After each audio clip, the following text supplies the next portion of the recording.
Halo guys, balik lagi dengan gua Angga di Few Minutes with Mas Angga. Kali ini bahasannya akan cukup menarik karena gua akan membahas mengenai gimana pasar saham ke depannya setelah Joe Biden terpilih jadi Presiden Amerika Serikat. Nah, seperti biasa sebelum gue mulai, gue mau say thank you dulu untuk kalian yang udah follow gue, yang udah nonton video-video gue juga, yang udah like, udah subscribe, udah komen-komen. Thank you banget atas supportnya ya guys. Kalau misalnya kalian suka dengan video-video yang gue bikin, share aja ke keluarga kalian, ke teman kalian yang mau belajar dan diskusi mengenai investasi. Nah, balik lagi, setelah Joe Biden terpilih jadi Presiden Amerika Serikat, pasar saham Indonesia bakal gimana ya? Emang pemilu di Amerika sana, di negara lain, emang ada urusannya ya sama negara kita? Nah, jangan salah guys, negara seperti Amerika Serikat itu, kebijakan politiknya itu punya dampak langsung ataupun nggak langsung dengan pasar-pasar saham di negara-negara lain, termasuk Indonesia. Yang jelas sih, dengan terpilihnya Joe Biden jadi Presiden Amerika Serikat, volatilitas pasar saham di Amerika dan juga di seluruh dunia itu setidaknya akan berkurang ya guys. Karena kan kita tahu sebelumnya, selama Trump menjabat, investor-investor tuh selalu perhatiin tweetnya Trump. Jadi kalau ada tweet dari Presiden Trump mengenai perang dagang dengan Cina yang memburuk, wah udah pasar saham langsung roboh, langsung turun. Tapi besokannya kalau dia tweet sesuatu yang positif, misalnya akan ada stimulus dari pemerintah Amerika ke seluruh dunia, pasar saham naik lagi. Segitu gonjang-ganjingnya guys selama Presiden Trump menjabat. Jadi intinya sih, kalau Donald Trump itu visinya kan make America great again. Tapi selama dia menjabat juga, hasilnya sih the rest of the world worse off.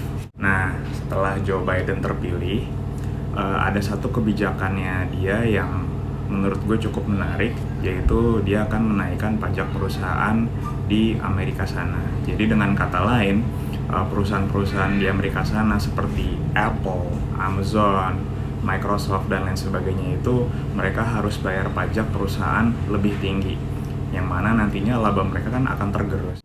Selain itu, yang gue tahu juga dari kebijakannya Joe Biden nanti setelah dia menjabat, itu dia akan lebih mengedepankan diplomasi ya dalam hal kebijakan luar negeri. Jadi misalnya perang dagang dengan Cina ya akan tetap ada, tapi lebih nggak intens seperti pada saat Trump menjabat ya, karena Joe Biden kabarnya akan lebih mengedepankan diplomasi ya dalam kebijakan luar negerinya, nggak langsung gerasak gerusuk ngasih sanksi dan lain sebagainya.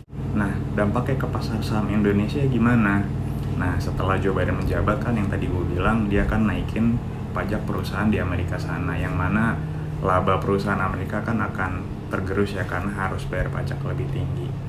Ini akan membuat pasar-pasar saham di negara-negara lain, terutama negara berkembang seperti Indonesia, itu akan kelihatan lebih atraktif di mata investor global ya, yang kemudian akan mulai men-trigger mereka untuk memindahkan investasinya dari negara maju seperti Amerika Serikat ke negara berkembang seperti Indonesia. Nah, apalagi di dalam negeri kita, tanda-tanda recovery ekonomi juga udah mulai kelihatan nih guys. Di kuartal 3 kemarin, Indonesia kan membukukan pertumbuhan ekonomi 5% quarter on quarter ya. Jadi udah kelihatan tuh ada perbaikan dari segi ekonomi. Dan juga tren COVID-19 di negara kita kelihatannya juga membaik ya guys ya. Dari active case yang terus turun, terus jumlah kasus harian yang juga menurun, dan juga informasi mengenai kabarnya di rumah sakit itu kamar-kamar udah nggak penuh terisi lagi ya. Terus kita beli sahamnya apa nih Mas Angga?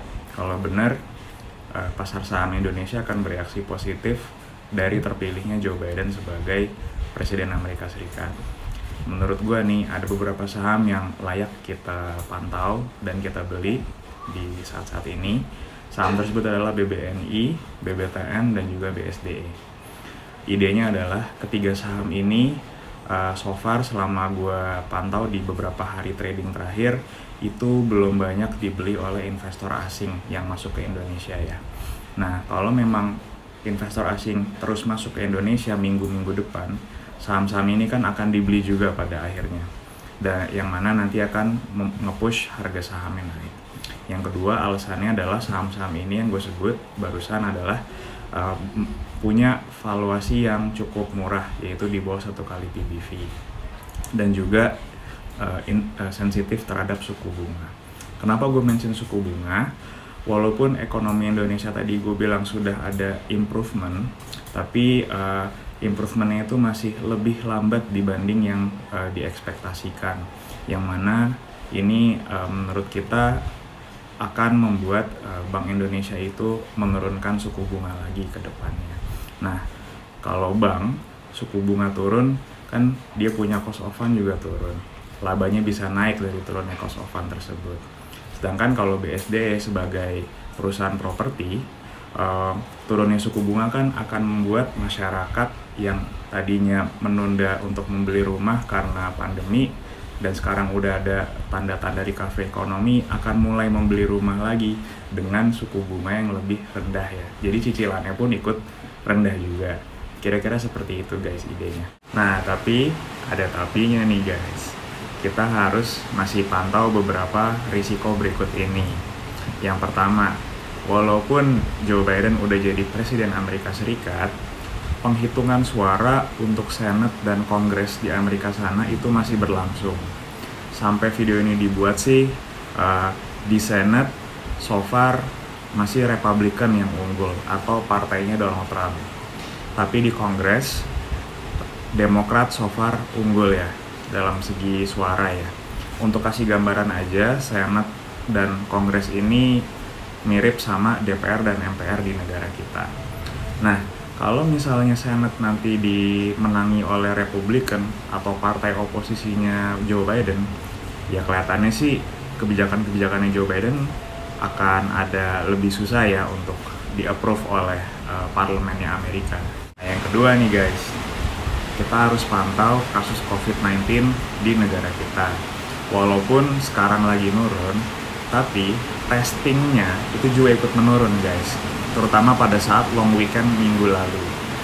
Apalagi bulan depan kita bakalan ada pilkada serentak di beberapa daerah ya guys ya.